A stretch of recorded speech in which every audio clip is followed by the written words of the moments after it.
Pemilu serentak tahun 2024 mendatang memang terbilang masih lama, namun potensi pelanggarannya disebut sudah ada dan terpetakan dengan berkaca pada tahun 2019 lalu. Dari data tingkat Indeks Kerawanan Pemilu atau IKP Provinsi Kaltim masuk pada urutan kelima, dengan urutan DKI Jakarta 88,95%, Sulawesi Utara 87,48%, Maluku Utara 84,86%, Jawa Barat 77,04%, dan Kaltim 77,04%. Komisioner Bawaslu Kaltim Wa Mustafa Hamzah menjelaskan bahwa adanya IKP ini mampu memprediksi apa saja pelanggaran yang akan terjadi pada pemilu 2024 mendatang, sehingga pihaknya pun akan maksimal melakukan upaya pencegahan.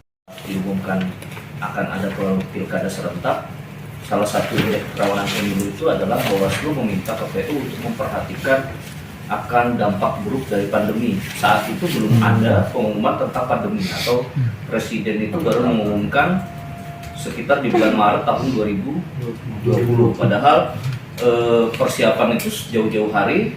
Bawaslu sudah mengeluarkan indeks kerawanan pemilu itu sekitar di akhir tahun 2019 seperti biasa. Dan Bawaslu sudah mengingatkan kepada KPU untuk memperhatikan dan kepada pemerintah untuk memperhatikan dampak daripada waktu itu belum disebut pandemi ya, tapi baru disebut corona ya, virus corona itu virus dalam indeks kerawanan pemilu. Artinya ini bisa jadi ada, namanya juga kerawanan, bisa jadi juga tidak terjadi. Harapan kita tidak akan terjadi ya.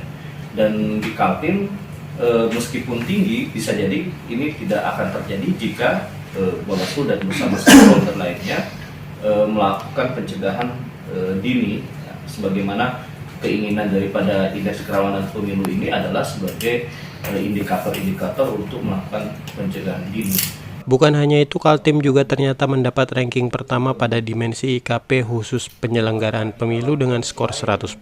Disusul konteks sosial dan politik di urutan 7 dengan skor 72,70% dan partisipasi di urutan 8 dengan skor 30,92%. Khusus untuk penilaian dimensi IKP penyelenggaraan pemilu, Bawaslu RI pun menilai berdasarkan 3 subdimensi dan 24 indikator yang telah diteliti sebelumnya. Menurutnya, catatan Bawaslu RI ini membuktikan bahwa pelanggaran di Kaltim masih tinggi dan perlu dicegah sejak dini. Termasuk juga dengan kepesertaan pemilu yang juga menjadi sorotan, sebab menurutnya masih banyak ditemukan para pekerja yang tidak mendapatkan hak pilihnya seperti di sawit dan tambang batu bara.